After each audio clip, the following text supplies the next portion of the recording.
महाराज जी, मोक्ष और वृंदावन आश्रित परम पद में क्या अंतर है? जैसे तरंग जल में मिल गई, मोक्ष हो गया।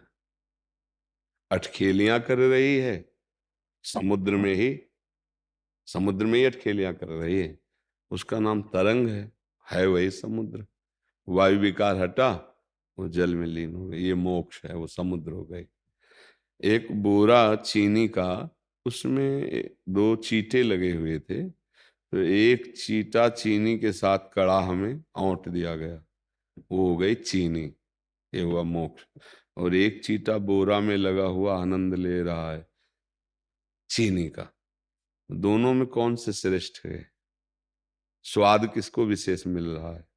ध्यान दे के देखिए। तो आपको इस चीटे को जो स्वाद ले रहा है, वो तो चीनी बन गया, चीनी ही बन गया। मोक्ष का मतलब है ब्रह्म स्वरूप में। और भक्त का मतलब वृंदावन प्रेम रस, जो अपने को भूलकर अपने प्यारे की याद में, उनके चिंतन में, उनकी सेवा में, प्रेम में मतवाला घूम रहा है। गद गद सुर नैना सजल, दंपति रस रहे भीन, प्यारी जू हा लाड़ लिए, हा करुणा में प्रभु, पुकारता आनंद मगन होकर डोल रहा।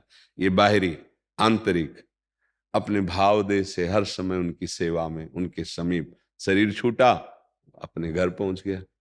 हमारा घर वृंदावन, हमारे घर वाले प्रिया प्रीतम और समस्त सखियां उन्हीं के बीच। आए मिले परिवार आपने, हरि हंस कंठ लगायो, भाग बड़ो वृंदावन पायो। मिले वही, एक उन्हीं में मिल गया एकदम, अब वो तो अस्तित्व ही खत्म हो गया।